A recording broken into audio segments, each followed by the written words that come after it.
प्यारे बच्चों, कैसे हो? आई होप आप स्वस्थ होंगे, मस्त होंगे, व्यस्त होंगे, अपना काम ठीक ठाक कर रहे होंगे। तो यार मैं पहुंच गया कहाँ? प्रश्नावली 11.2 में, और 11.2 से हमने आपको लगभग 7 क्वेश्चन बता दिए। तो अभी हम लोग इसमें पढ़ रहे थे क्या? प्रतिलोम समानुपात। ठीक है, तो प्रतिलोम समानुपात में हम किस फार्मूले का यूज करते हैं ये आपको समझा दिया गया। उससे संबंधित 5-7 सवाल बता दिए गए। हमने आपको ये समझाया कि प्रत्यक्ष समानुपात और प्रतिलोम समानुपात में सबसे ज्यादा आवश्यक है कि आप राशियों की पहचान कर लें। राशियों की क्यों? क्योंकि परिभाषा में ही कहा गया है कि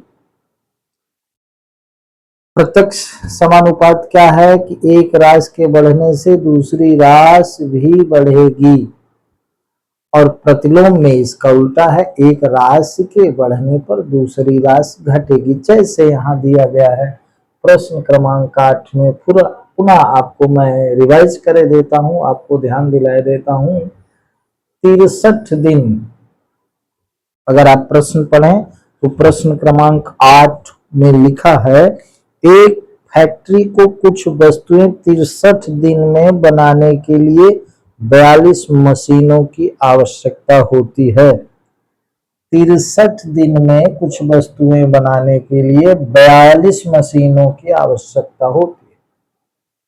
तो अगर हमको 54 दिन में बनाना है तो कितने मशीनों की आवश्यकता होगी? अगर दिन घटेगा तो फिर मशीनों की संख्या बढ़ेगी, यानी एक राशि घट रही है तो दूसरी राशि बढ़ रही है। जैसे 63 दिन में बनाने के लिए वस्तुओं को 42 मशीनों की आवश्यकता होती है।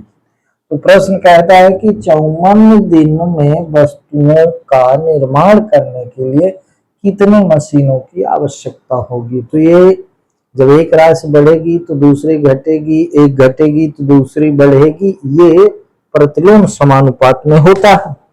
हम प्रतिलोम समानुपात से संबंधित प्रश्न पढ़ ही रहे, लगा ही रहे। ठीक है, यहाँ ये भी समझ लीजिए, आपको पिछले कई क्वेश्चन में बताया गया कि x1 x2 हम समान राशियों को मानेंगे, क्योंकि ये x है, x1 मतलब पहला, x2 मतलब दूसरा। तो यहाँ हमने इसलिए यहाँ पर लिखा 63 दिन 54 दिन, ये दिन दिन समान राशि है, इसलिए इसको हमने x1 x2 मान लिया। अब जब 63 दिन में वस्तुओं को बनाने के लिए 42 मशीनों की आवश्यकता होती है, तो ये मशीनों को हमने y1 y2 मान लिया। ये यहाँ सबसे इंपॉर्टेंट है समझना। अब सीधा सा इसका फार्मूला होता है प्रतिलोम समानुपात का, अतः x1 बटे x2 इजिकल टू y2, प्रतिलोम है ना, तो y1 हो गया। अब इसी में हम इन मान को रख दें तो y2 का मान आ जाएगा, यानी 54 दिन में वस्तुएं बनाने के लिए कितने मशीनों की आवश्यकता होगी? तुरंत आ जाए। x1 है 63, x2 क्या है 54, बराबर y2 क्या है, y2 पूछ रहा है, y1 क्या है 42 है। तो आप देख लें, तिरिय गुणा करेंगे तो 54 y2 बराबर 63 गुणे 42, तो y2 बराबर आपका हो गया 63 गुणे 42 बटे 54। तो 9 छक्का 54, 9 सत्ते 63, ये कट गया। अब 6 से 42 कट जाएगा, 6 सत्ते 42, तो 7 गुणे 7, 7 सता 49, y2 आपका क्या आ गया 49 आ गया। यानी कि उत्तर आपका क्या हुआ? उत्तर बराबर 49 मशीनें, यानी 54 दिन में वस्तुओं को तैयार करने के लिए 49 मशीनों की आवश्यकता होगी। ठीक है, बस सिंपल है, सारे प्रश्न इसी तरह से हैं। अब उसी तरह से प्रश्न क्रमांक 9 देख लें, सरल प्रश्न है बस। अब अगर आपने ध्यान दे दिया कि आप राशियों को पहचानते हैं कि x1 x2 कौन है, y1 y2 कौन है, ये सारे प्रश्न सरल है मेरे भाई। 9वां प्रश्न, एक कार एक स्थान तक, 9वां प्रश्न पढ़िएगा। एक कार एक स्थान तक पहुंचने में 60 किलोमीटर प्रति घंटे की चाल से चलकर 2 घंटे का समय लेती है। अब 80 किलोमीटर प्रति घंटे की चाल से उस कार को कितना समय लगेगा? प्रश्न क्रमांक 9 यहाँ लगाए देता हूं। आपका प्रश्न 9 देख लीजिए, यहां पर लगाए देता हूं, बोर्ड में स्थान है पर्याप्त। ठीक है, तो प्रश्न क्रमांक 9 में दिया है, हम पहले दिया ही लिख लेते हैं। क्या दिया है बंधु? इसमें दिया है x1, हम किलोमीटर को मान लें, क्या किलोमीटर, किलोमीटर 60 किलोमीटर, ये 60 किलोमीटर प्रति घंटा, और x2 हम क्या मान लें, 80 किलोमीटर प्रति घंटा। ठीक है, तो 60 किलोमीटर प्रति घंटे की चाल से चलकर 2 घंटे, अब घंटों को हम y1 y2 मान लें, तो यहां पर y1 क्या हो गया, y1 बराबर हो गया 2 घंटे। तो y2 यहां पर पूछा है कि 80 किलोमीटर प्रति घंटे की चाल से चल करके वो कितने घंटे समय लेगी एक कार उस स्थान तक पहुंचने के लिए। एक कार एक स्थान तक पहुंचने के लिए 60 किलोमीटर प्रति घंटा की चाल से चलकर 2 घंटे लेती है, तो 80 किलोमीटर प्रति घंटा की चाल से चलकर उसे उस स्थान में पहुंचने के लिए कितना समय लगेगा? तो ये 60 किलोमीटर प्रति घंटे की चाल से चलती है तो 2 घंटे लेती है, तो 80 का, अतः सीधा सा है, अतः x1 बटे x2 बराबर y2 बटे y1, ये है व्युत्क्रमानुपात, प्रतिलोम समानुपात।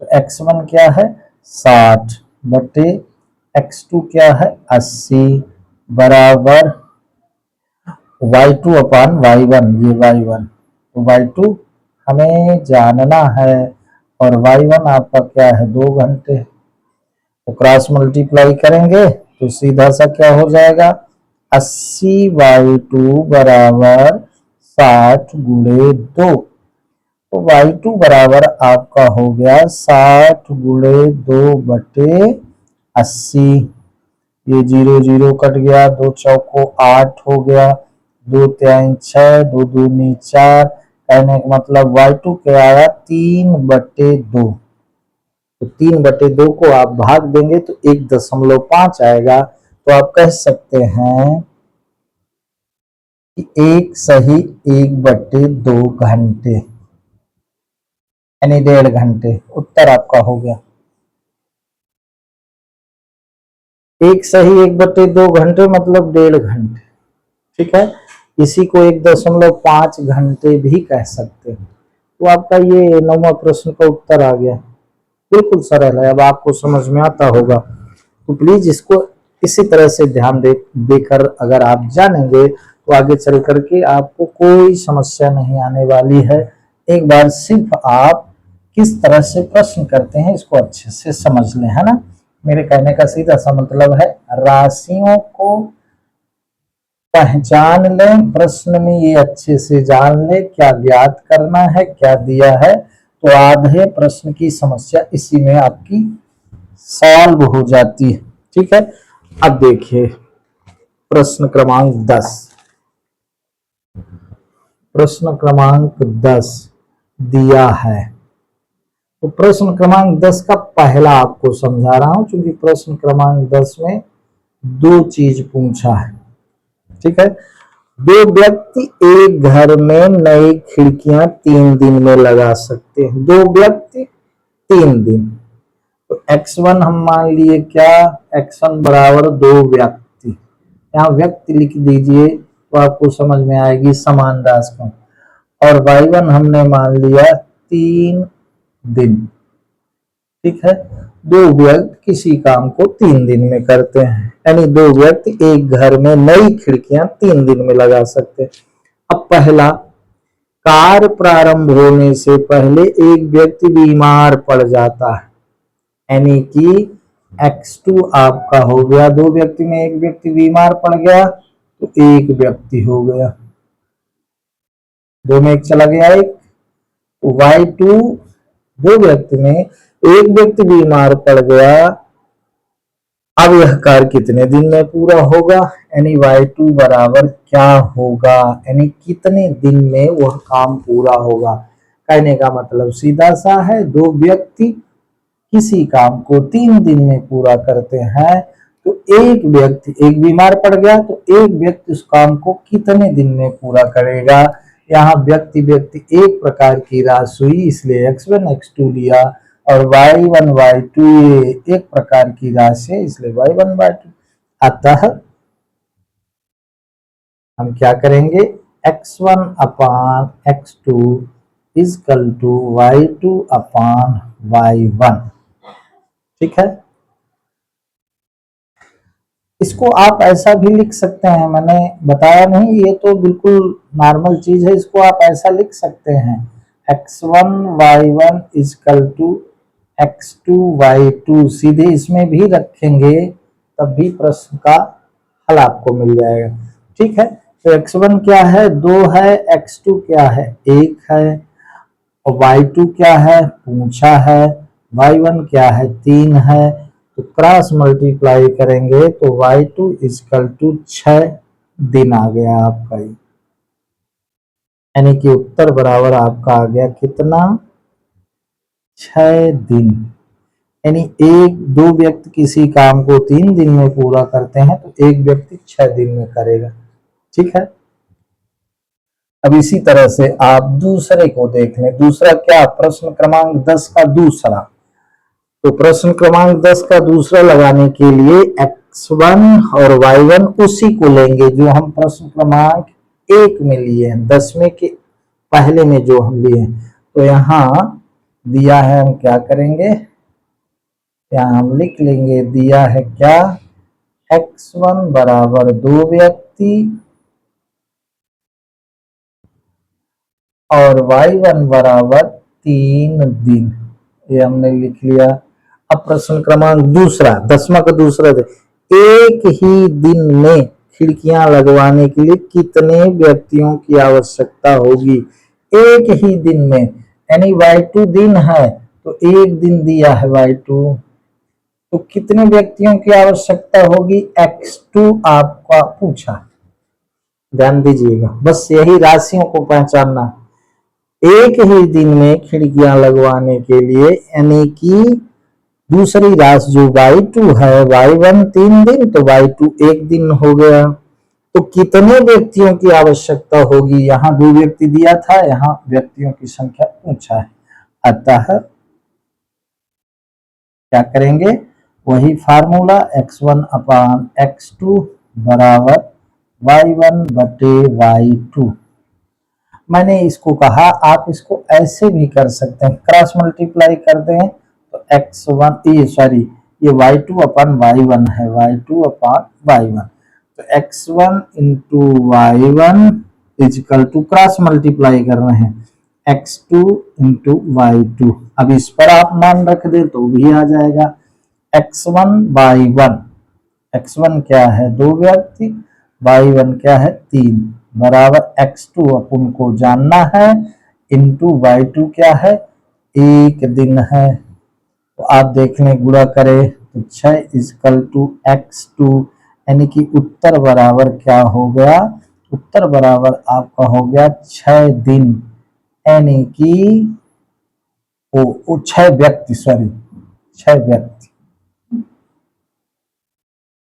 यानी कि जिस काम को 2 व्यक्ति 3 दिन में करते हैं, उस काम को 1 दिन में करने के लिए कितने व्यक्तियों की आवश्यकता होगी, 6 व्यक्तियों की आवश्यकता होगी, 3 दूनी 6, 6 व्यक्तियों की आवश्यकता होगी उस काम को 1 दिन में पूरा करने के लिए।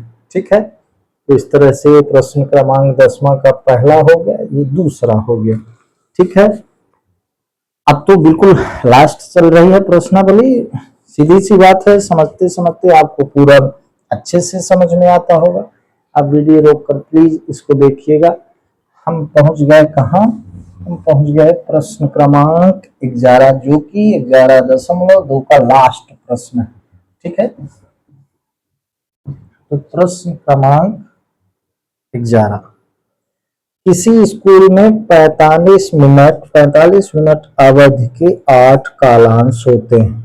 कालांश कहते हैं पीरियड को, है ना, पहला पीरियड, दूसरा पीरियड, इस तरह से 8 पीरियड किसी स्कूल में लगते हैं और हर एक पीरियड 45 मिनट का होता है। ठीक है, तो यहाँ मिनट और कालांश दिया है, तो एक राशि मिनट हो जाएगी, एक राशि कालांश हो जाएगी।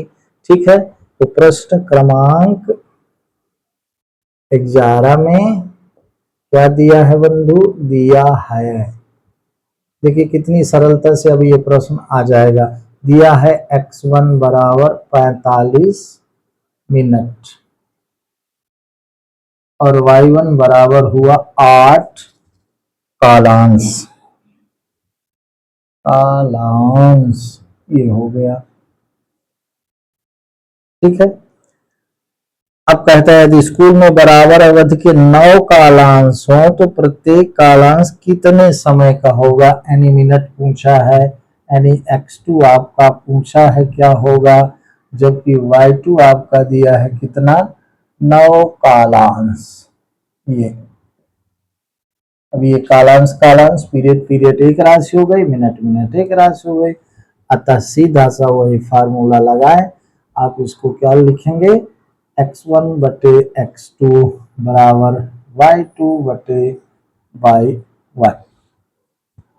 तो x1 क्या है? 45 मिनट बटे x2 क्या है? आपका पूछा है, बराबर y2 क्या है? 9 है, और बटे y1 क्या है? आपका 8 है। क्रॉस मल्टीप्लाई, तिर्यक गुणा करेंगे तो 9x2 बराबर 45 गुणे 8, तो x2 बराबर 45 गुणे 8 बटे 9, ये 9 नीचे चला गया, तो 9 बना 45, तो x2 आपका हो गया 5 अट्ठे 40, यानी उत्तर आपका हो गया क्या?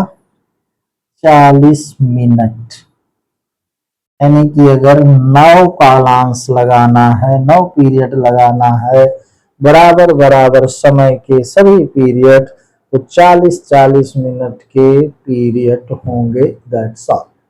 इस तरह से आपका ये 11वां प्रश्न। ठीक है, तो इस तरह से आपका ये भी पूरा हो गया प्रश्नावली 11.2। तो प्यारे बच्चों, आपने देखा कि किस तरह से प्रत्यक्ष समानुपात और प्रतिलोम समानुपात के सवाल आसानी से हल करे जा सकते हैं। उसके लिए कुछ फार्मूला यहाँ पर मैं, वीडियो पूरा हो गया है, कुछ बात आपसे करना चाहूँगा, वो ये, प्लीज़, मैंने आपसे कई बार कहा, पुनः कह रहा हूँ कि ये अगर आपको समझ में आता है, जिसको समझ में आती है मेरी बात, तो मेरे ये वीडियो आप अपने मित्रों को शेयर करें। आपके मित्रों को कैसा लगता है? क्योंकि मैंने ये जो हिंदी मीडियम शुरू किया है, तो मेरा यहाँ पर सिर्फ एक उद्देश्य है। उद्देश्य ये है कि बहुत ऐसे बच्चे हैं गांव के, दूर दूर गांव के, जिन बच्चों के पास ये समस्या होती है कि वो चाहते तो हैं कि हमको कोई गणित समझा दे, लेकिन उन बच्चों को ऐसी व्यवस्था नहीं हो पाती। तो निश्चित रूप से ये भी आप जानते हैं, आजकल मास कम्युनिकेशन, ये मोबाइल, ये अत्यधिक मात्रा में इसका विस्तार है, तो उससे बच्चे देखते हैं। ठीक है, आपको जहां समझ में आता है देखें, लेकिन मैं इतना जरूर आपसे निवेदन करूंगा कि मोबाइल सिर्फ आप किसी विषय वस्तु को जानकारी के लिए देखें, और मोबाइल कम से कम देखें। लेकिन अगर आपको कोई चीज देखनी है, गणित पढ़ना है, इंग्लिश पढ़ना है, आपको अगर नहीं समझ में आ रहा है कक्षाओं में, तब आप इस प्रकार के वीडियो देखें।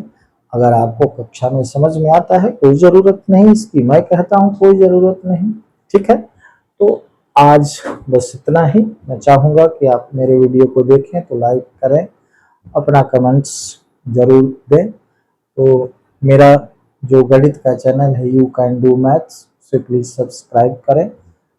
शुभ रात्रि, आज बस इतना ही, धन्यवाद।